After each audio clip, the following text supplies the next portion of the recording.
a red flag flying here.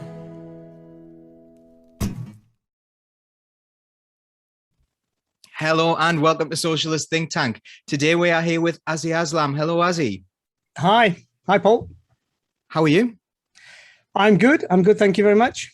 Okay, so for people who don't know who you are, can you tell us a little bit about yourself?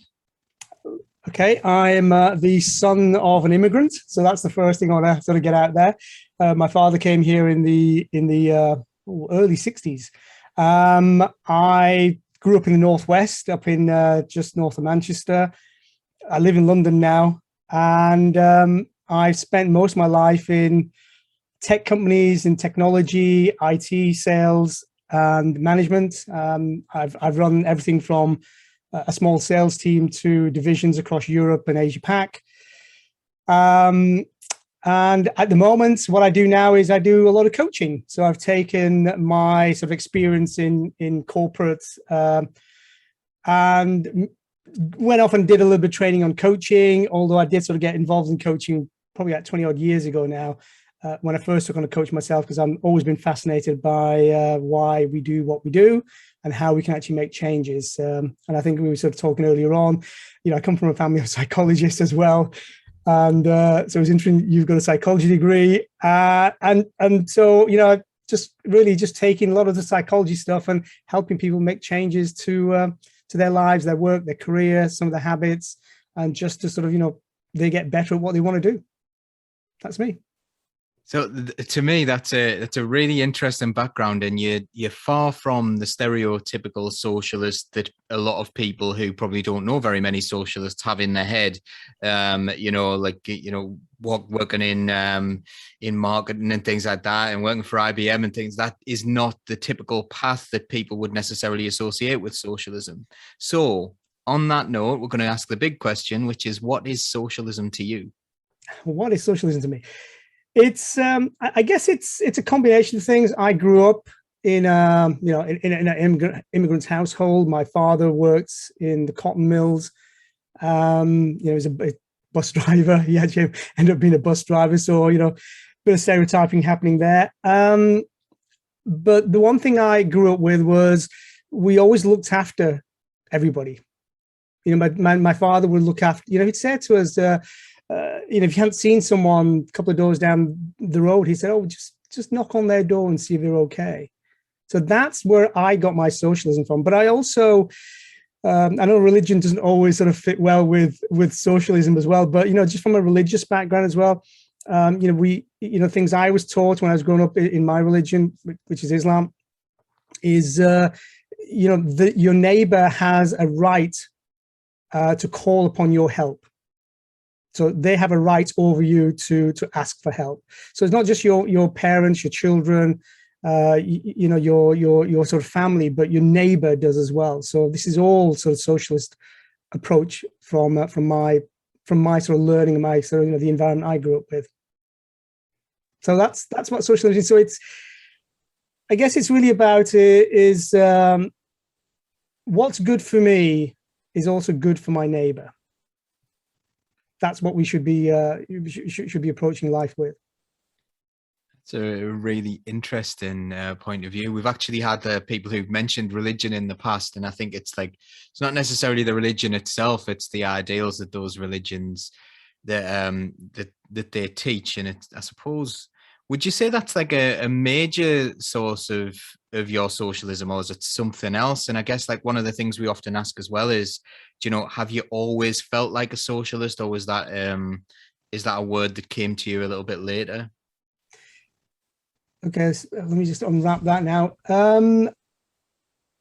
I think the religion piece is just one piece of my socialism. I think having grown up in the Northwest and seeing some, really tough. I mean, I was a kid when Thatcher, came into power, and I saw some of the fallout from that. That shaped my thinking. I've seen, my father just helping, his local community. Doesn't matter who it was. So that shaped it. And I think some of the schools I went to, because I went to a local comprehensive, and and it was rough. but it was a fantastic school. You know, even though it was rough, it was, you know, I still remember it with great pleasure, because everybody just mucked in. You know, teachers, you know, other people. We just helped each other. We looked out for each other, and that really sort of, you know, gelled into me things around socialism. And surprisingly, even in my corporate world, there were people I would come across who genuinely wanted everybody to do well. You know, I wouldn't have had the career I had if some of the people hadn't given me an opportunity. And just to give you a quick story, I got into IBM not because I was brilliant or whatever. I actually struggled with my degree, didn't really like it. I did mechanical engineering, hated it, never touched it since.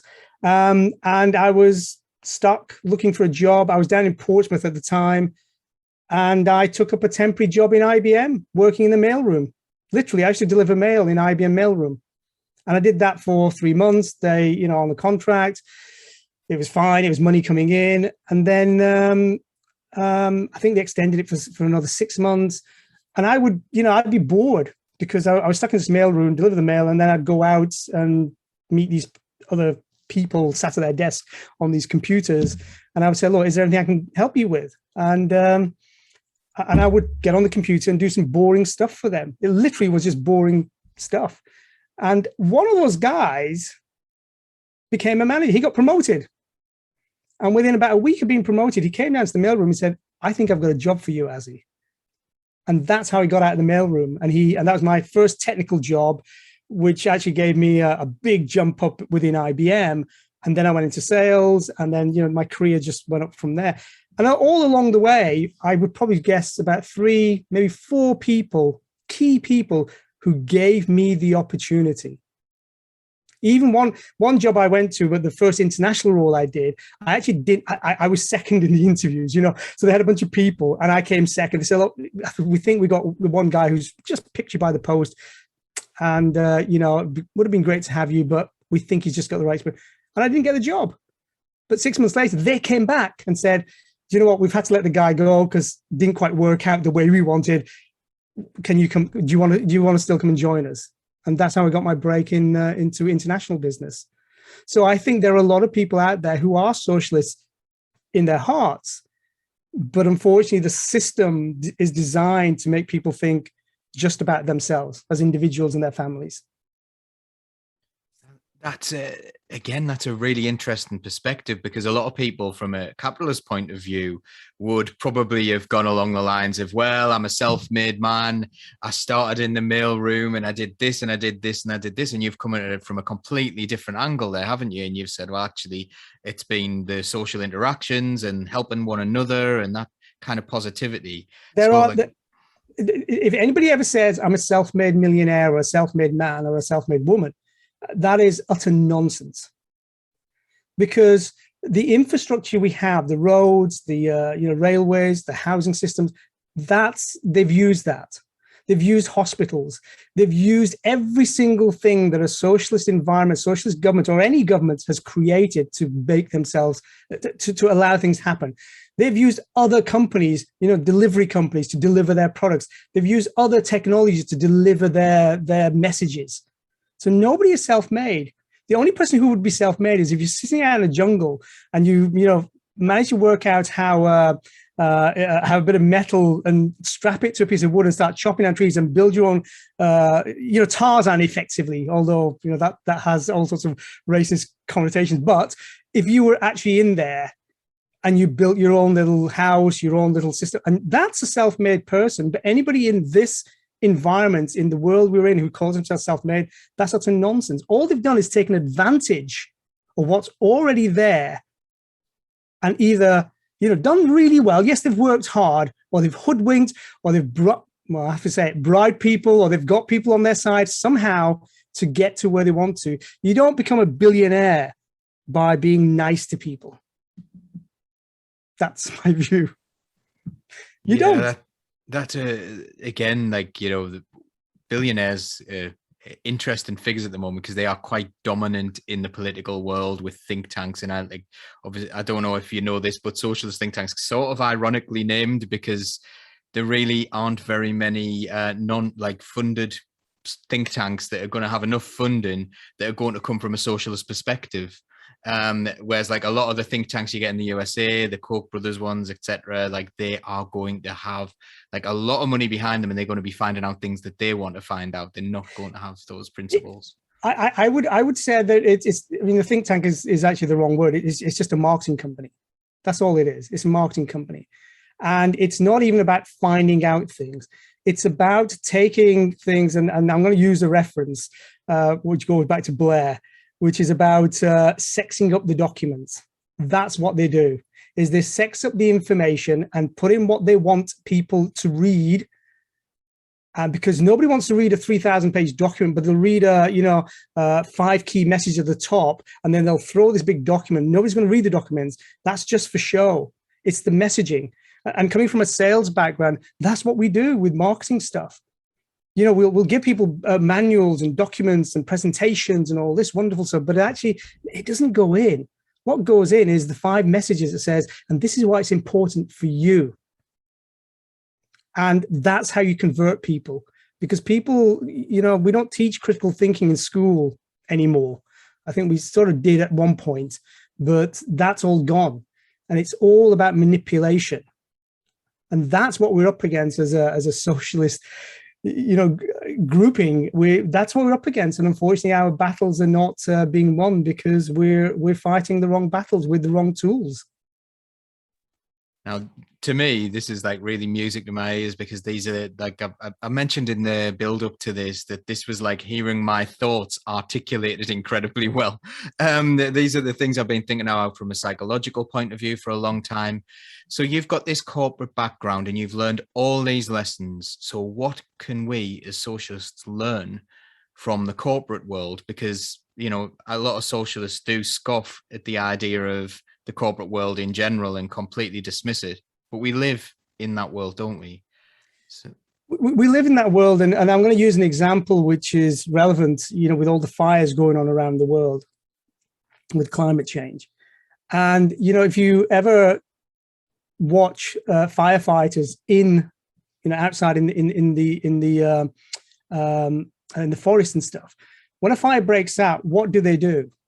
What do is they cut a whole swathe of trees out. They blow them up. They actually, sometimes they'll go further down and create their own little fire, and then dampen it down so the fire can't cross over it. So they use the tools of that environment against the environment itself.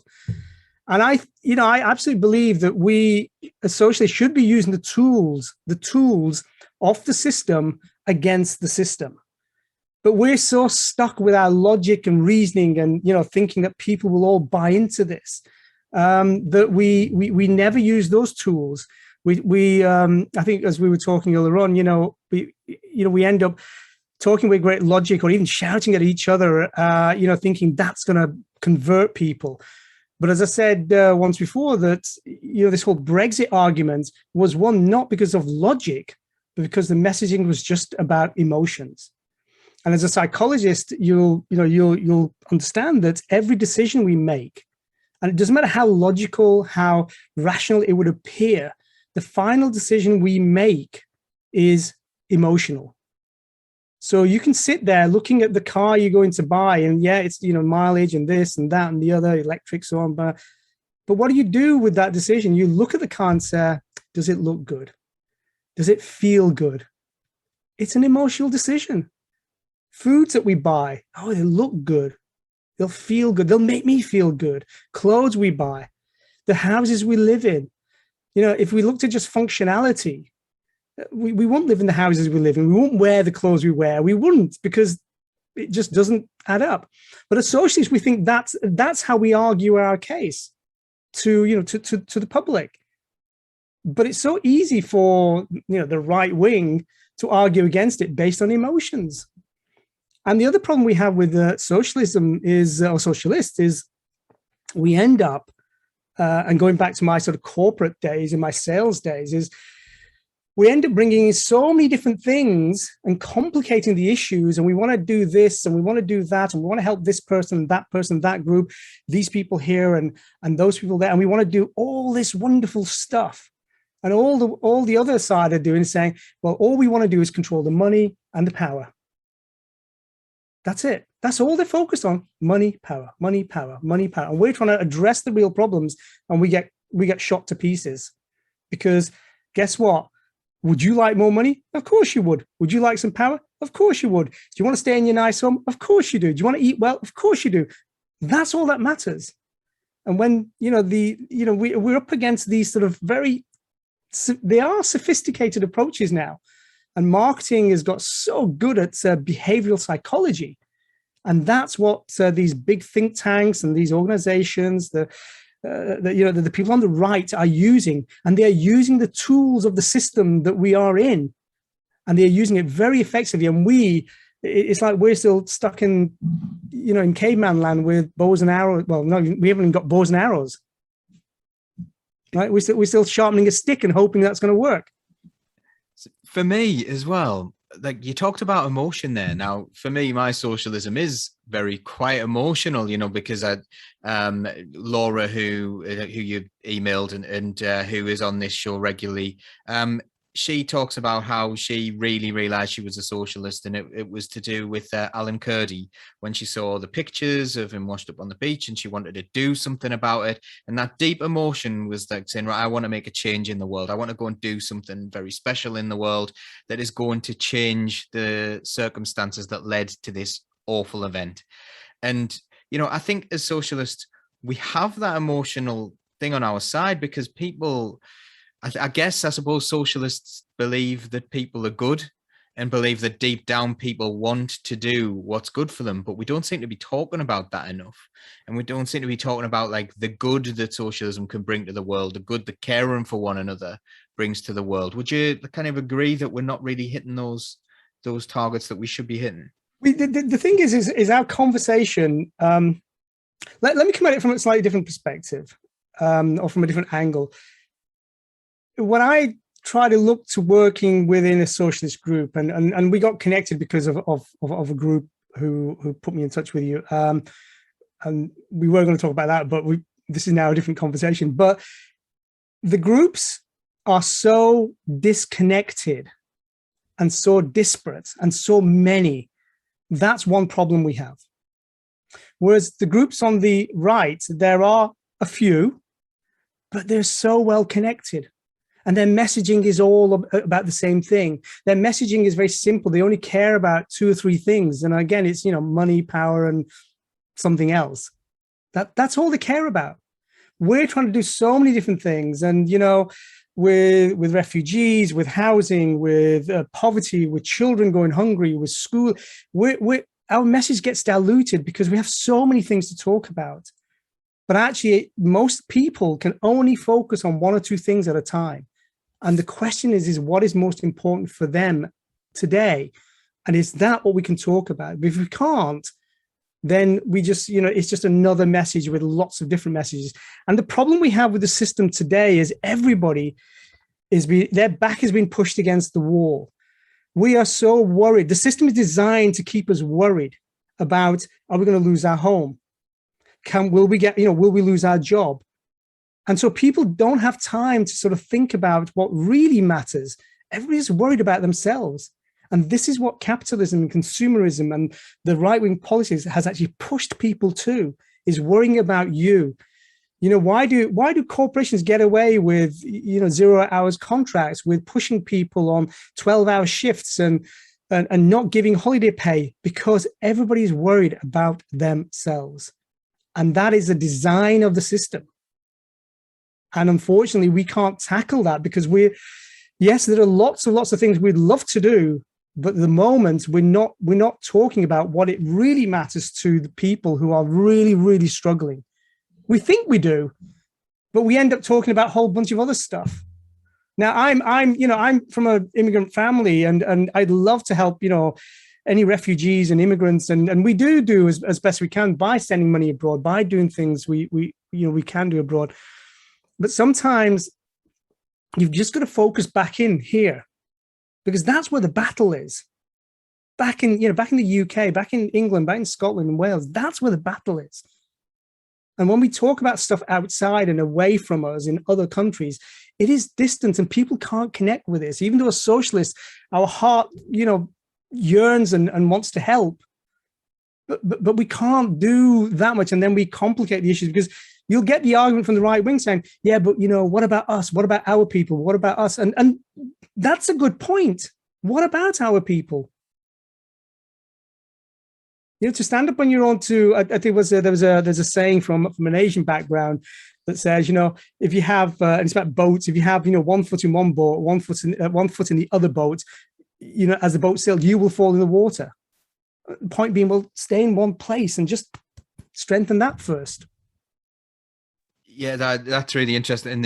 But they managed to do that. They managed to somehow square the circle of saying, well, what about our people, while simultaneously not caring about their own people? They're the people who are putting their own people into poverty. And last week we're saying, well, these homeless people, we shouldn't be helping them. And then the week afterwards, they're saying, oh, well, we need to deal with our own before we deal with. So I suppose they're managing to square the circle of this message that doesn't make any sense by, I suppose, tapping into an emotion, and I guess that main emotion is fear. Is that fair? It's fear, but also what they're tapping into. There's a marketing thing, a marketing saying. There's lots of marketing sayings actually which are really relevant here. There's a thing that says that if you talk to everybody, you talk to nobody. Seth Godin said this. If you talk to everybody, you talk to nobody. So what that's really saying is you've got to pick the market. You've got to pick the people you want to talk to. They only need 15% of the people that they want to talk to. And in that 15%, they'll have all the millionaires and the billionaires and the people with money and the power. And what have. That's the only people they're talking to. Whereas we're trying to talk to all, 100% of the people. And the problem is, because we're talking to everybody, we're talking to nobody, because those people aren't listening to us because they don't like something we've said. Those people don't really want to connect with us because they're worried about something. We're talking to loads of people, but marketing is all about, talk to that niche, that one group of people. And that's one of the tools that we don't use very well, but the right wing use extremely well. The US is a classic example of this. I mean, Trump doesn't talk to the American people, even though he might sound as though he did.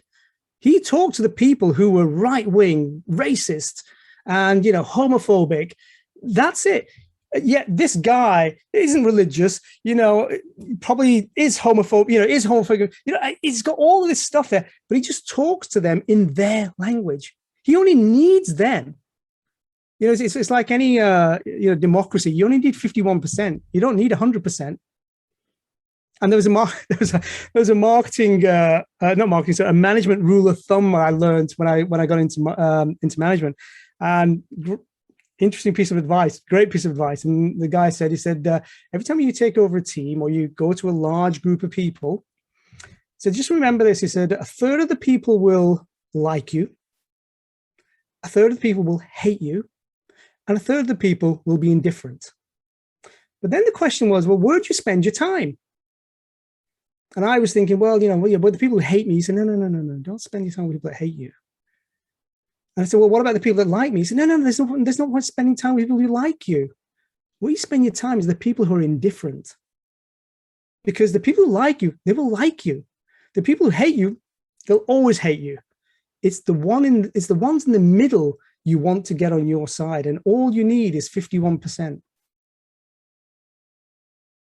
And that's exactly what these right-wing think tanks, marketing companies, political companies, that's what they do. Okay, so this is absolutely fascinating stuff, but it raises a lot of questions for me. And I suppose let's try and be a think-do tank in this occasion. So I suppose we're talking about having a central message here, aren't we? Now, I often find the biggest cut through I get when I'm speaking to ordinary people, because I actually think that that group of people aren't necessarily the thirds that you were talking about, aren't necessarily always the social, it's not every socialist likes every other socialist and things like that. There are plenty of people who I actually know who would probably identify as being slightly right-wing or have certain views and stuff like that, who tend to agree with everything I say about, well, let's say, for example, billionaires. So you talk about a billionaire to someone, and they tend to find that extremely infuriating. No matter what their think tanks say, people don't like that level of unfairness. People don't like the fact that billionaires increased their wealth by a third during a pandemic. And that has cut through. Is that the kind of thing that we need to kind of focus on? Or are you talking about focusing on small scale things all the time? You know, like, so what should the left be doing? I mean, you've got to work at different levels, and you've got to find out what the message is on those different levels, and then stick to the messaging. So if you can cut through with people saying who don't like billionaires, the question is, well, what do you do next? Well, what are we going to do with the billionaires? Well, if we, if you say, well, if we can actually tax them better, you know what? It will pay for your grandma's or your mother's hospital stuff, which is being delayed at the moment. You've got to make it personal to those people. Otherwise, it will not work. And the problem is, we've got a large population. Well, I say a large population. We've got 60 odd million people here. So you've got to try and find out what are the messages that's going to bring you in those 500,000 people, those, million people dotted around the country that may just swing that little, the next time they go to the polls. That's all you have to do. Now, it sounds simple, but it's a big, big task because we're starting way behind on this.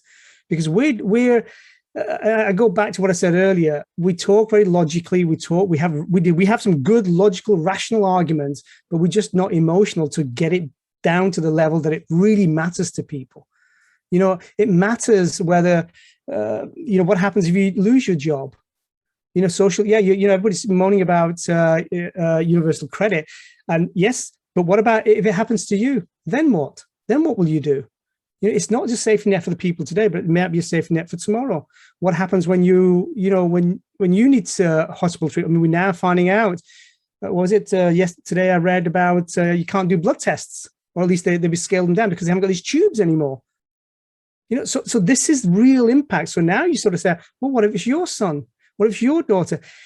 Yes, this is not, these are tools of the right, and we may not like doing it, but sometimes you've got to fight fire with fire. You can't just, it's that, what's that analogy about, talking about fire again, when the house is on fire, you don't sit down and have a nice conversation about which door you're going to, go out from and who's going to be first, right? And I think we're at the point now and in time where we need to use some of these tools that they've been using against us back at them, and being a bit more assertive a little bit. There's a ever watched the movie oh god, what's it called? Crimson Tide. I think it's Crimson Tide. Denzel Washington and Gene Hackman. And they were I think there was, they have their little arguments and what have you. And I think there was a thing that he talks about, and they talk about democracy and all this kind of thing. He said yes. He said there is a time. I think there's a thing about there's a time for democracy, but this is not it, right? Because at the moment we've gone so far to the right that actually being democratic and nice and logical and helpful and supportive is not the right strategy anymore.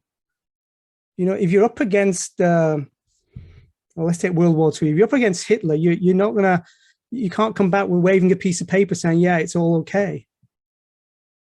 It's interesting that you mentioned about democracy there, because there's a lot of people who think that we actually have an elected aristocracy rather than a proper democracy in this country. But I guess that's a story for a different time. Well, it's not even elected. I mean, it's not even elected. It's a foregone conclusion. We are given the illusion of having some say, but it is just an illusion. It really has come to that. We don't. If what's that saying? If voting made a difference, they'd make it illegal. And it's funny as well that the house on fire analogy. Actually, if we were talking about psychology earlier on, and psychologically, the answer to that question is you wouldn't mess around and do that. You would let the other person go first. That's what psychology tells us. People are actually nice. People do look after one another.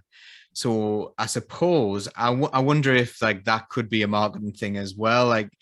And it didn't really work. I don't think it's really worked in the pandemic situation. I think it's worked with a certain group of people for a while about like, we're all in this together, get vaccinated and it'll help other people, wear a mask and it'll help other people. That worked for a while, but there seems to be a real fall down in that messaging at the moment and that marketing that they've done there. I think, again, the messaging is now not the problem. The problem now is people are personally, it's affecting them in the sense that they don't want to stay indoors. So all this personal stuff is now coming out because they think, oh, I've had enough of this. This is how people are reacting now. And I think the messaging should have changed at some point. Not just about, well, I think that this whole, it's been a whole debacle anyway about the way it's been structured. Had there been a plan, and people could see there was a plan, and we could see we're actually going about it in the right way, we could see the benefits, then it would have been a different ball game. Going back to the corporate days, if you have a corporate plan for 5 years, and then you do the charts every year, every month, every quarter, and you can see it's all going the right way, you know what? You have very little resistance. But when people see that the charts, when the charts aren't going the way they thought they were going to go, then people, then the investors get all nervous and ask questions, and it gets very difficult. And this is what's going on here.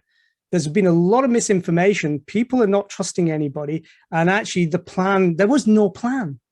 If there was a plan and people see the benefits and see the value and see the things that were happening, and it would have worked. It would have worked a lot better. But here there's been no plan. They've been making up as they go along. I think they wanted to create the illusion that there was a plan, and everything's always been there to try and say, oh yes, we know what we're doing, we're going to do this. But the thing that really rattled me in the whole thing is being a teacher and a trade union representative. I read through the guidance, and at one point there was something in there about Netscape. Remember the early 90s search engine? I remember Netscape. Yeah, there was something in there in the school's guidance about protections for Netscape, and they cut and pasted from a really old document. Like, how have you managed to cut and paste from that document? Yes, I remember this document. Yes.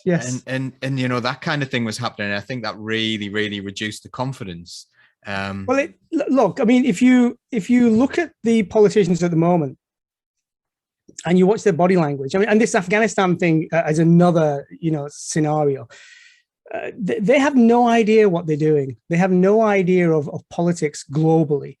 They're making stuff as they go along. And then what happens is they get caught out, and all they're doing is they're linking arms together and saying, yeah, we're just going to support each other. We know it's wrong. We know they know they're lying. They know what they are doing, but they're not going to break cover at this point. And what do we as socialists do? As soon as something goes wrong, everything falls apart because, quite rightly, we should be annoyed. We are doing the right things. If something's falling apart, there should be consequences, and we do the right thing. But the problem is, it just looks very shambolic. These guys and the government at the moment, they have lied, not just since they got in power, but ever since 2010, and it's just been one lie after the other. Now the lies have got so big, people just know they're lying, but people feel as though they can't do anything because they're worried about themselves now. They're worried about, are they going to lose their job? That's the big fear. Yes, you're speaking there about lying. I actually think it goes back way beyond 2010. If you go back in time to talking about Thatcher and things, when she used the household is an economy. The household is the same as a national economy, and it's nonsense. And she must have known that was absolute nonsense, but she used it politically. Now, this leads on to another question that I was going to ask you that came up in my head whilst we were talking. They've had this very, very long, deep-seated way of lying and getting their message out and marketing that lie. I think we're at least 40 years behind with regards to all the think tanks, all the things that they've been trying to do, all those messages that they've been trying to get out. And I had a conversation, funnily enough, today with a really intelligent person in my school, and I was trying to explain that economy wasn't like a household, and I was telling them what debt was, and the jaw kept on dropping and just going, well, I can't believe that. And they just kept on saying, I can't believe that. Even though they trust me as a person, even though they know I've done, I know what I'm talking about. I just can't believe that. And that was their feeling, because it's so deep-seated in them that this debt is just exactly the same as you going and borrowing from a bank. And there is this fictitious World Bank that we're all borrowing from. Who are they? Who are they? Where do they get their money from? If you're going to go down that route, then I think that actually goes further back than Thatcher. It goes all the way back to Jekyll Island back in 1913, I think it was, when the Federal Reserve, where these ideas of central banks started to come out, and as I said, the Federal Reserve is actually not federal, because it's not part of the government, and it's not a reserve because it doesn't hold any money. It's actually a private entity. The Bank of England is more or less a private entity. They're all private entities masquerading as banks. America had the greenback. It was called the greenback because it was actually issued by the government at that time, and that's when the government could print money at no cost at all. But the Federal Reserve and all these private banks, the IMF Bank and all this stuff, it's just printing money out of thin air. But the thing is, because we're now so used to it, and we've been told about how it works, and this is how economics works. That's what we're told about. We all know if you run your own business, you have a balance sheet, you've got profit and loss, and you've got to balance all this all up. And that's the mentality, that's the image, that's the thing we've now given to people, and that's what they believe it is. And what Thatcher did, and Reagan did as well, very smartly, was equate the national, finances to your purse, to your wallet. And they said, oh, it's just the same. And people say, oh, yeah, I get that, because it's simple. What they don't realize is actually, it's just a piece of paper called a bond, which people issue, and all of a sudden $1 trillion gets printed electronically, and that money comes out of nothing. And the best way I give to people as an example, and say, back in the 1930s, when the American government decided it needed money and it needed assets and gold, it passed a law that people could only hold, I can't remember how much it was, but it was only like a few ounces of gold. And anything above that, they had to trade it into the government, and the government would give them money for it, actually, dollars. And it was illegal if you actually held any more than that. You could go to jail. And this is a way of getting gold out of people and getting it into the coffers of the American government. And what the American government did, they got all that money in. The next day, they sold the gold for about 30% profit. So that's how it all works. And and the only other thing I would add in is this inequality really started back in 1973, when Nixon took the American system, the monetary system, off the gold standard. And that's the only reason. And then Britain came off the gold standard, and everybody else has come off the gold standard, because you don't need to show that you've got money. It's like us having a house and saying, well, I can only have the notes that the value of this house is. That's the only amount of notes. But if you say, well, actually, forget your house, we're not going to worry about the house anymore, then you can print as many as you like. That was the linking with gold. And from 73, that's what actually happened. And see, the one thing they don't teach in schools, and if you're a listener to Richard Wolff in the US, is Marxism. Marxism talks about the problems that we're going to have, and we will have, because of monetary systems. And if you actually read Marx's work, Das Kapital, you'll find where we are today is in there, because he predicted this was what's going to happen. And they don't teach this, because the economics they teach is the John Smith economics, and is it John Smith? John Adams? I can't remember.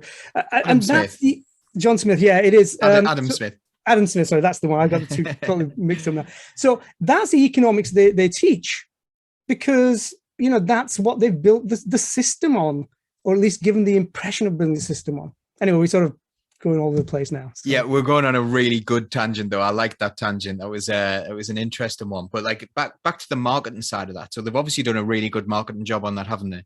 They've marketed a lie. Yeah. They're getting people to believe things. And I suppose what they're selling is their brand of politics.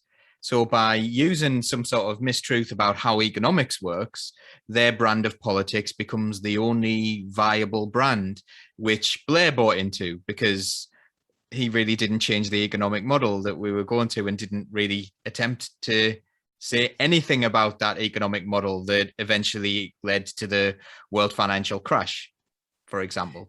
The model, see, what the model has, which is so compelling, is it ties you in. Your house, actually, that's a good point. Your house is no longer a house, it's an investment. Your car is no longer a car, it's an investment. Your pension is no longer something you'll have in the future, it's an investment. You invest in, Bitcoin was supposed to be the thing that's going to, take us away from this fiat money, this money that's manufactured out of thin air, but it's now become an investment. People invest in it to make dollars. They don't use it as a currency. They use it as an investment. Everything has become an investment, and from a marketing perspective, over the last 50 years. The terminology has changed. Even when you go to university, it's an investment. Your education is an investment. Your training that you do is an investment. Everything has become an investment. And the language that's been used over the years has made people believe it's all about investments. And it's all about, the system wants people, I'm going to use George Carlin's little joke about the system wants people who are just smart enough to press the button, but dumb enough never to leave. And one way you do that is you get them so tied into this monetary system because it means so much to you, because it's an investment for you and your family, nobody else. And it's become very selfish. And going back to the very beginning of what we were talking about, socialism for me was all about helping your neighbor. What's good for you is good for them as well. And they've completely shredded that over the last 70 years.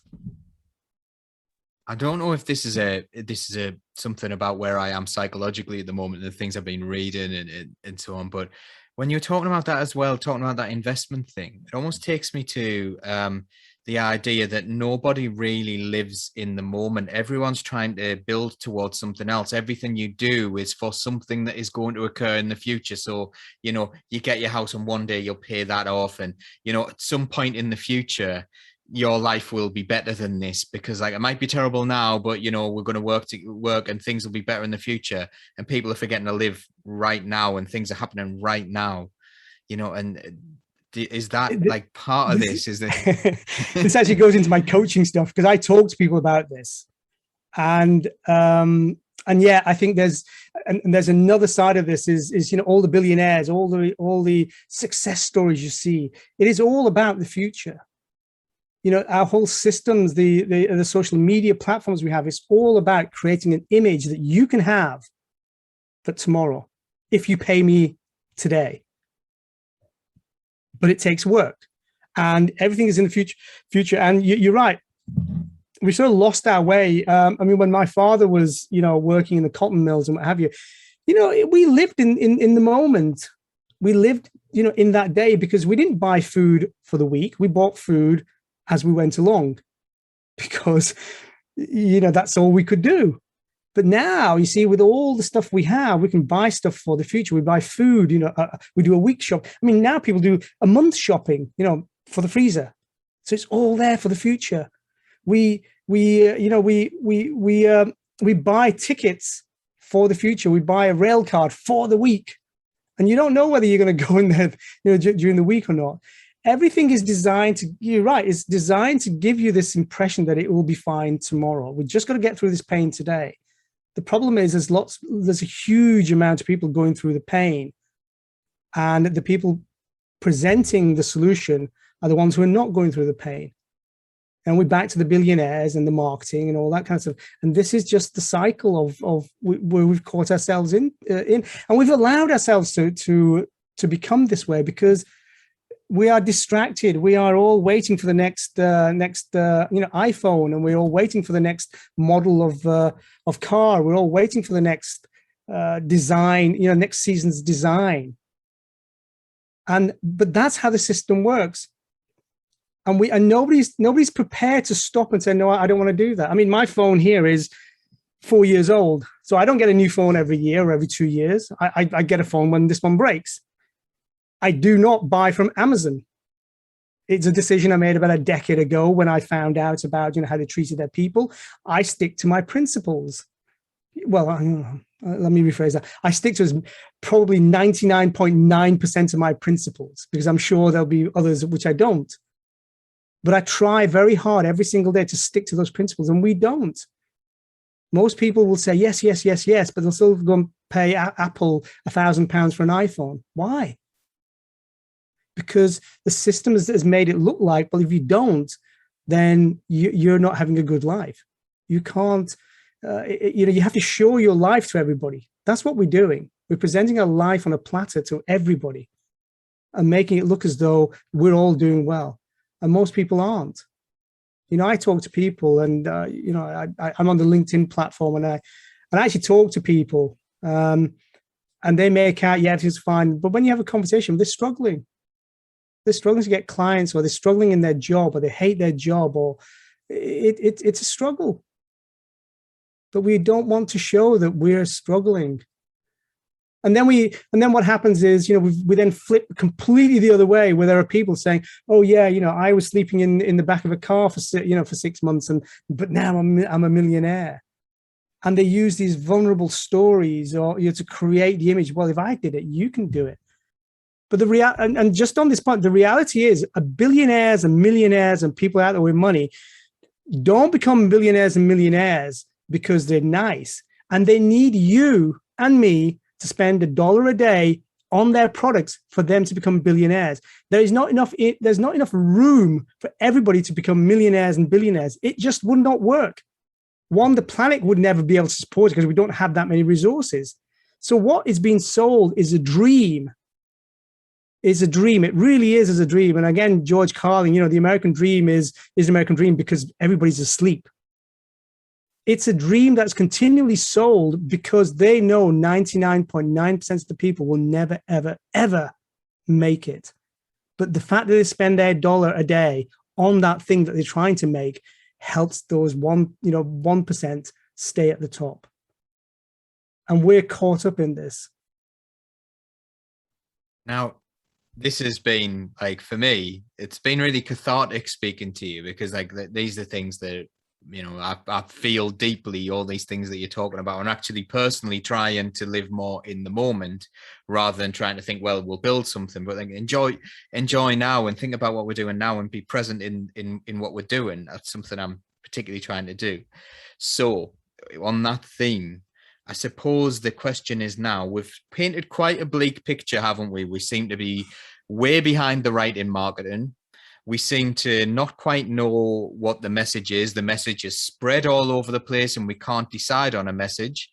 And we're just not very good at marketing on the left, I suppose. And we're not very good at using the tools that the major capitalists are using against us to keep us in this situation. So I guess now I'd like to focus on what can we do to start to change that. I'm not expecting you to wave a magic wand here, but what can we do as socialists? How do we get together and choose a message, for example? How do we start to undo all those messages? For me at the moment, there's a huge battle in the Labour Party, and I'm a member of the Labour Party, and I think it's a complete waste of my time to be involved in an internal battle in the Labour Party when the right wing is sending out messages all the time and we keep falling back behind in this messaging battle that we don't even seem to be engaged in. That's the problem for me. We need to be getting that message out. So how do we start to get this message that things could be better under socialism, or under something that's a lot more socialistic, I guess? Okay, two things. I think your last question about, things could be better under socialism or in a socialist approach is a tough one. Okay. But a couple of things that you brought up. One is about battles. So you're in the Labour Party and you're having battles. It's again, the things I was taught was choose your battles. And I've been in, corporate politics for 30 years, and it was all about choose your battles. Which ones are you going to win? Don't fight battles you're not going to win. So if you're in the Labour Party, and I'm not, because it's not a battle we're going to win. It's if everybody who realized that's not a battle we're going to win and they resign tomorrow, the Labour Party would implode. And unfortunately, I think that's what has to happen, because it's got to the point that it cannot be saved. And sometimes in any system, you have to have an implosion for something, to rise out of the ashes and, all that nice stuff. But the Labour Party is at the point where, people are trying to fight a battle for a party, to be honest, was never socialist. Using Tony Benn's words, it's a party, it's a party of the centre with a few socialists in it. That's all it's ever been. So it's not a socialist party. That's the first thing people need to acknowledge and understand. And if they do, they will resign. And if enough people resign, that party within months, Starmer would have nothing to stand on. So that's my view. So that's a drastic thing. It's not, people who've grown up with the Labour Party love the Labour Party, but it's not the beast that we thought it was. And funnily enough, I'm actually reading Tony Benn's diaries again. It's not the beast we think it is. It's not a socialist party at all. Never was. If you look at the early days of the party, it was manned. I mean, Tony Benn himself, his father was a peer. It was manned by people, sir this and sir that, and madam, dame this, and that's who was in there. People who had a feeling of compassion for the people that they served, absolutely, but it wasn't socialist. So that's the first thing on the socialism. On a much broader level, the biggest power, the most powerful thing in this system, in the capitalist consumer system, is money. Whether it's true money, fiat money, doesn't matter. The pound, the dollar, the yen, whatever it is, okay? It doesn't matter. That's the most powerful thing. If the middle class socialists decided they were never going to spend their money with all these awful companies like Amazon, you know what? You'd start to make a little ripple. People will notice, the companies notice. How often do you see on social media when some company messes up and people say, I'm never going to be buying from you, and there's this mad panic and they're trying to correct it, oh, really sorry, and what have you, and so on and so on, and things change because they are afraid that you're not going to spend their money. If everybody decided, if a million or so people in the UK, middle class socialists, who decided I'm never going to buy an iPhone. Now, that might not seem like a massive thing, but you know what? It'll make a massive, big difference for Apple in the UK.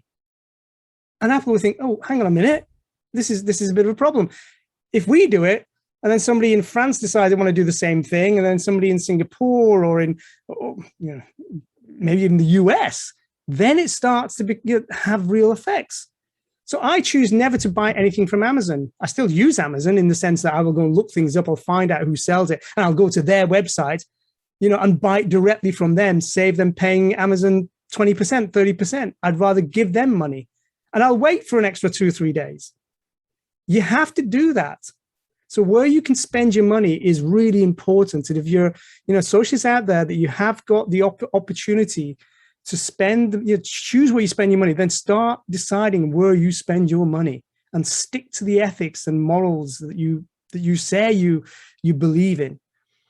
I know earlier when we were talking about, all the other socialists who are stuck, on universal credit and are challenging. I'm not asking them to make any changes, but if they can, great. If they can't, fine. We understand, their situation. But there's a whole bunch of others, the middle class who've got money, and even the wealth. There are some wealthy socialists who understand this, but you've got to choose where you spend your money. That's the biggest asset you've got in this system, because that's what talks.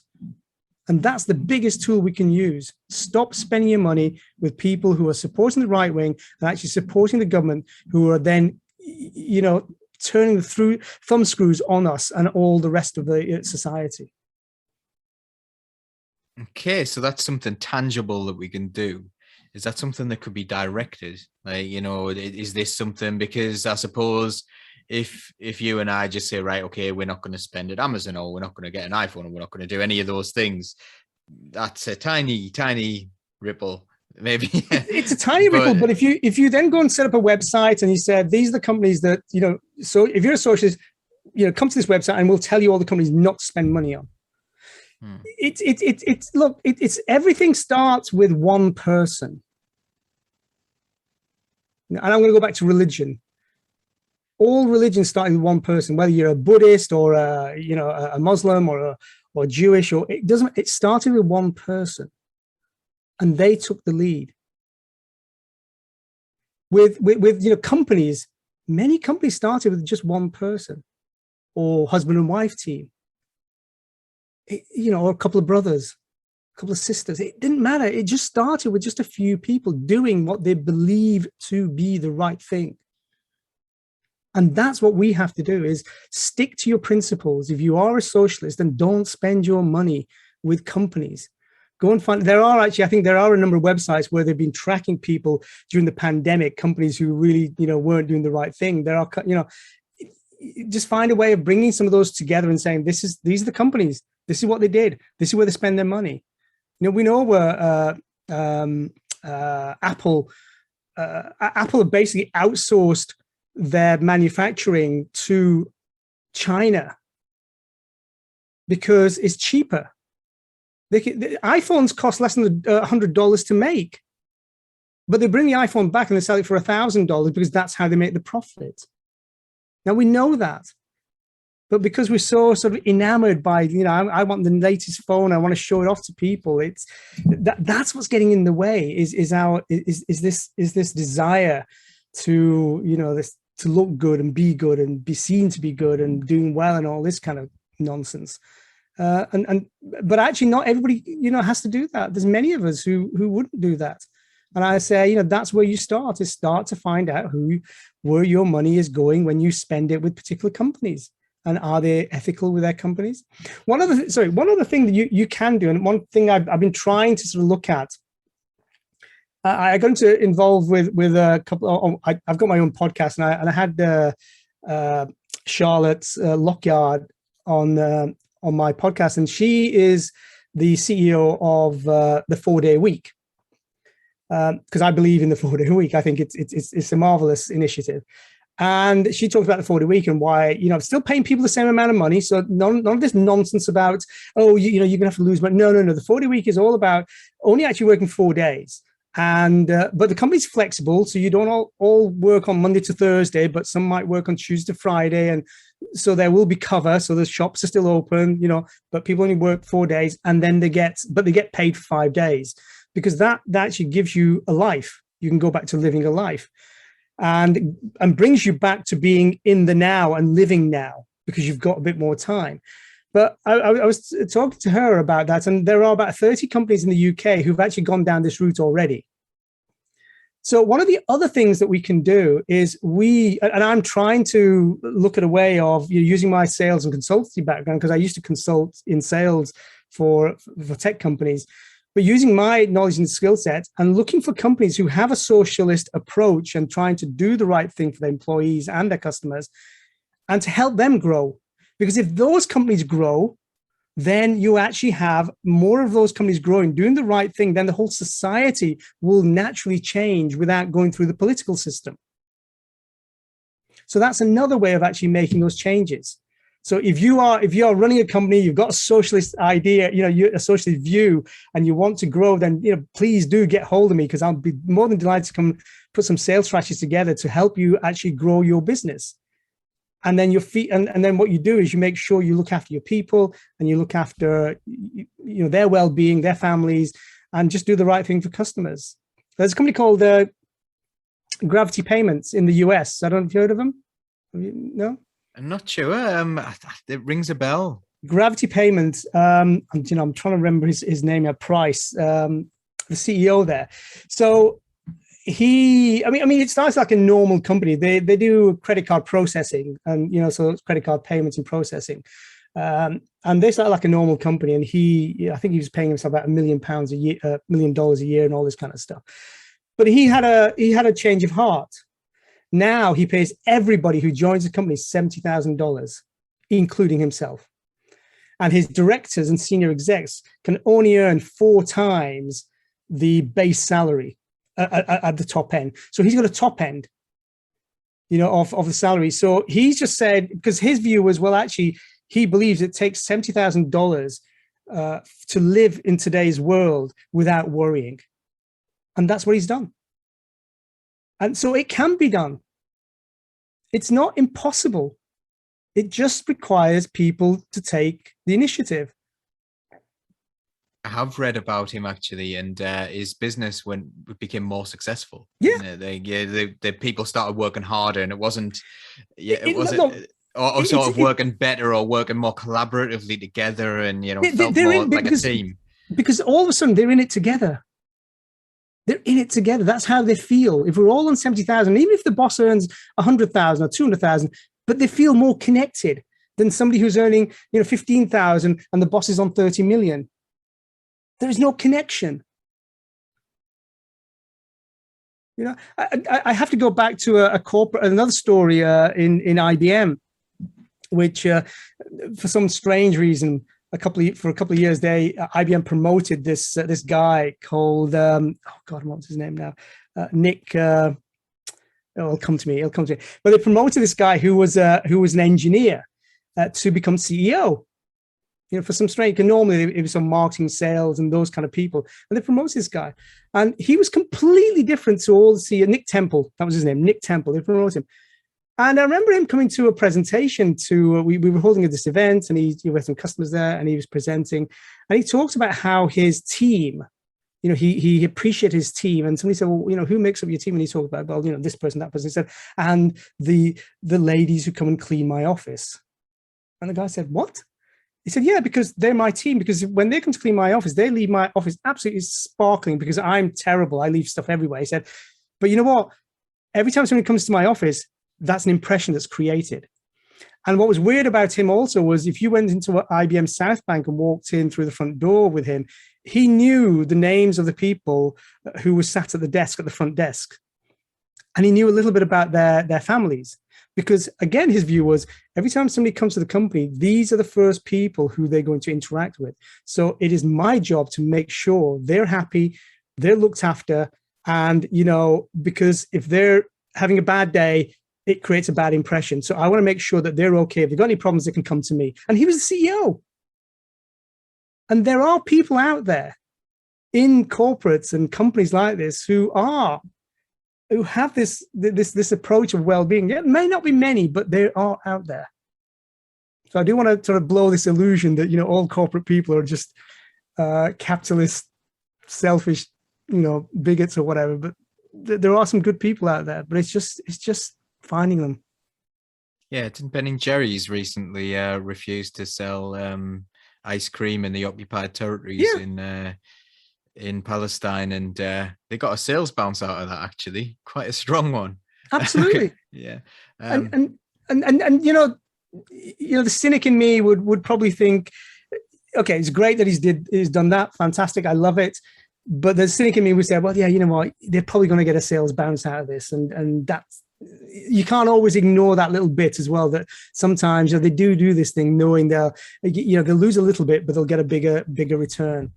They used to have pay ratios as well when they originally set up Ben & Jerry's. It's been moved on now. It's not owned by them, but the original Ben & Jerry had I can't remember, was it a 4-to-1 pay ratio from bottom to top? So they're always sort of on the ethical side. Anyway, one of those companies that you would have probably in the early days said come to you for advice. So I guess we've kind of done hopes for the future there. We've done some practical advice there. Is there anything you'd like, because I was going to ask you to plug your podcast as well, because I'm interested in listening to it as well. So shall we end on a little plug for your podcast? Yeah, sure. Yeah, it's called Changing Habits, Changing Lives. So very simple. And it really is about understanding how you can change your life through habits. And I'm not talking about, you know, go and become a millionaire. Or, I mean, well, you could do potentially, but it's just about making little changes in your life, you know. And if you understand habits, because that's what we are, that's how our brain is designed, is to create habits so it doesn't have to think about doing them. And if you understand how that occurs, then you have a much better chance of actually making changes to your life, and learn how long it takes, because it's not an overnight thing. Learn the kind of things you can do to embed those habits a little bit much easier, and also learn about why it is so difficult to break bad habits, and why bad habits are so easily I guess encoded in your brain. And there's a very simple reason for it, is because every time you do something, you get a reward. With bad habits, you know, the sitting and watching Netflix all night, or you know, having the ice cream that perhaps you shouldn't have, is the reward is immediate. And that actually triggers the bad habits, and oh, that was nice, so let me do it again and again. And every time you give it the reward, you know, that dopamine kick, that's when the bad habit stays. But for something that you want to change, you want to stop eating the ice cream, there is no reward. And the reward is 3 months, 4 months down the line, when you get a slightly better physique, or you feel a little bit healthier, or you've managed to lower your cholesterols or your you know, sugar levels. But that's way down, you know, months away.